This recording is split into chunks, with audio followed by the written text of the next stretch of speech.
हर हर महादेव, जागा जागा महादेव। देवों का देव महादेव जी के चरण में प्रणाम करती हूँ, मेरा प्रणाम स्वीकार हो। माता गौरा पार्वती के चरण में प्रणाम करती हूँ, मेरा प्रणाम स्वीकार हो। गणपति ललनमा के चरण में प्रणाम करती हूँ, मेरा प्रणाम स्वीकार हो। सब गुरु भाई बहना के चरण में प्रणाम करती हूँ, मेरा प्रणाम स्वीकार हो। गुरु भाई बहना, मैं एक शिव गुरु की कथा सुनाने जा रही हूँ। इस कथा को पूरा सुनिए और रह जानिए। हर हर महादेव, घर घर महादेव। गुरु भाई बहना, एक ऋषि मुनि थे। और ऋषि मुनि वन में तपस्या करते थे और वन में तपस्या करते थे और उनके पास बहुत सारे शिष्य थे। वो जो ऋषि मुनि थे, ऋषि मुनि अपने शिष्य को बड़े अच्छे अच्छे ज्ञान दिया करते थे। गुरु भाई बहना, ऋषि मुनि दिन भर पूरा गांव गांव में मांगते थे और मांगकर शाम को ले जाकर और सब इकट्ठा करके भोजन बनाते थे और भोजन बनाकर खाते थे। गुरु भाई बहना, एक दिन का बात है कि एक राजा घोड़े से जा रहे थे उसी रास्ते से और ऋषि मुनि तपस्या में थे। ऋषि मुनि तपस्या में थे तो घोड़े रोककर और ऋषि मुनि से पूछे कि बाबा, मैं आपसे एक बात पूछना चाहता हूं। बोले कि क्या? बोले बाबा देखिए, मेरा पत्नी है, मेरा पत्नी बोली है कि पाप का भागी कौन, इसका हमें आंसर चाहिए। तो पाप का भागी कौन होता है हमें बता दीजिए, क्योंकि मैं तो पुजारी हूं आपकी जैसा। बाबा, आप वन में रह के पूजा पाठ कर रहे हैं और हम घर में रह के पूजा कर रहे हैं, लेकिन पूजा तो वही होता है। तो पाप का भागीदार कौन बना? कहने लगे कि ऐसा बात? तो हाँ। बोले कि ठीक है, हमको 5 दिन का वक्त चाहिए। बोले ठीक है। गुरु भाई माना 5वां दिन बीत गया और राजा फिर से उसी ऋषि मुनि के पास चले गए। ऋषि मुनि बोले कि देखो, हम तो वन में रहते हैं लेकिन तू गांव में रहता है। तेरा गांव के बगल में एक नाचने वाली वेश्या रहती है और वो मोहल्ला ही पूरा वही है, वहां सब सिर्फ नाचने वाली रहती है। उसी के बगल में जाके और रहना, ज्यादा नहीं 1 सप्ताह दान करना कुछ। गुरु भाई बहना, बाबा ऋषि मुनि बोले तुम्हें पाप का भागी कौन है वो पता चल जाएगा। गुरु भाई बहना, ये राजा तो राजा थे, धनवान थे और कुछ रुपये ले लिए और रुपया लेकर और प्रतिदिन उसी सराय में वेश्या के गली में जाकर रुपया को दान करने लगे। गुरु भाई बहना रुपया को दान करने लगे तो वो जो वेश्या थी तो सोचती है कि अरे ये तो लोगों को इतना देता है, जरा जाकर मिलते हैं। बोले राजा साहब, आपके पास इतना धन है और आज आप इतना लुटा रहे हैं मुफ्त में, क्या राजा साहब आपको दया माया नहीं लगता है? बोले दया माया क्या लगेगा, हमें दया माया नहीं लगता है। धन बांटने में तो कमाई है तो बांट रहे हैं, गुरु भाई बहना, राजा एक दिन गए वहां, 2 दिन गए, 3 दिन गए, 4 दिन गए। अब राजा बेचैन हो गए। जब तक उन लोगों का सूरत नहीं देखते थे तब तक ये राजा दुखी रहते थे और पूरा दिन रात मन में उनका ख्याल आते रहता था, कितना सुंदर थी, आह बड़ा सुंदर बोली उसको था। गुरु भाई बहना, 1 सप्ताह बीत गया तो 1 सप्ताह के बाद कहने लगे ऋषि मुनि कि जाओ राजन, फिर से जाओ, तुम्हें पता चल जाएगा। गुरु भाई बहना फिर से वो जाने लगे और बेश्या के भी कुछ रुपया देने लगे। कोई गलत काम नहीं करते थे लेकिन उसे रुपया देने लगे।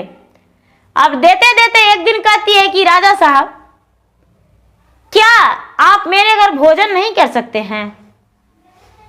मेरे घर आप एक दिन भोजन कर लीजिए मेरा हाथ से। राजा बोले ठीक है, भोजन बना दो, हम भोजन करेंगे।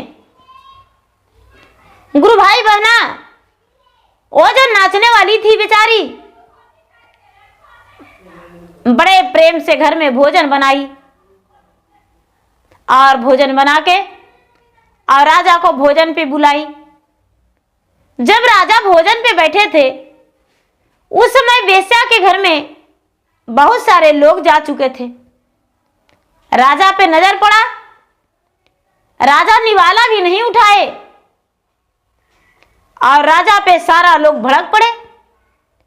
अरे राजा पापी, तू कितना पापी है, तेरा तो उतना सुंदर रानी घर में है, फिर भी तू सराय में आते हो, इस बेश्या के पास, नाचने वाली के पास। तेरा राज हम तुझसे छीन लेंगे। गुरु भाई बहना, अब जो राजा थे, राजा थर थर कांपने लगे और लौट कर आ गए, इतना पापी तू है। लौटकर ऋषि मुनि के पास आए और कहने लगे महाराज, मुझे उत्तर मिल गया। ऋषि मुनि बोले क्या उत्तर मिल गया आपको? हाँ महाराज, हमें उत्तर मिल गया। पापी वही होता है जो पाप को मोटरी माथा पर ले लेता है। पाप कोई अलग चीज नहीं है, पापी वही बनता है। मैंने तो कोई गलत व्यवहार नहीं किया था, मैंने रुपया बांटा, लेकिन उसके घर भोजन करने के कारण मैं पापी बन गया, निवाला भी नहीं उठाया और पापी बन गया।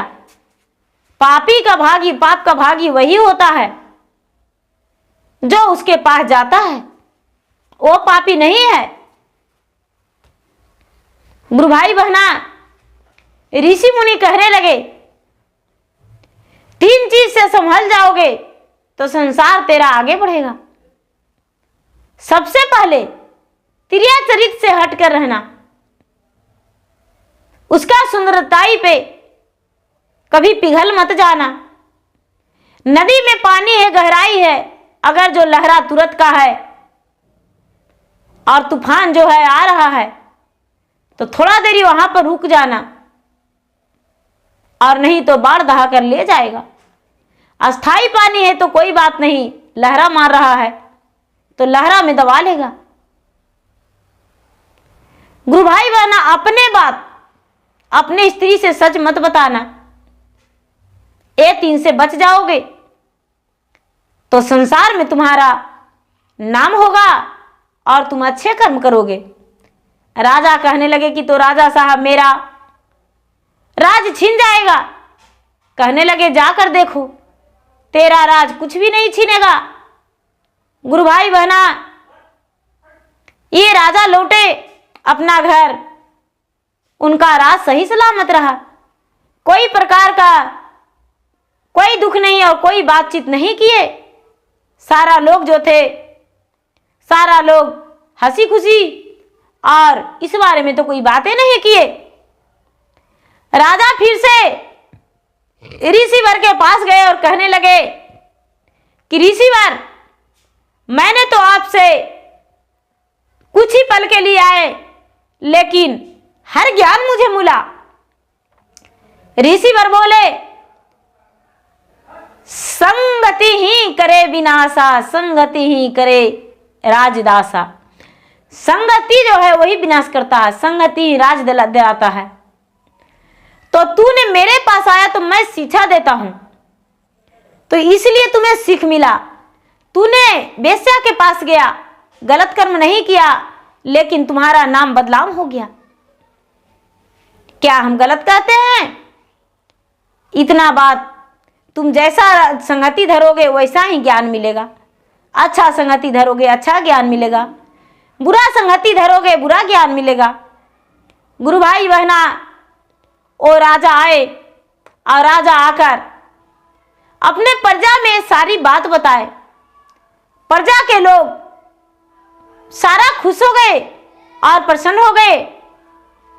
रानी को जाकर बताए राजा साहब कि मैं तुम्हारा बात मान गया। पाप का भागी वो होता है जो पाप नहीं करता है और उस जगह पे खड़ा होता है। इसीलिए मैंने उस जगह पे खड़ा हुआ और मैं पापी बन गया।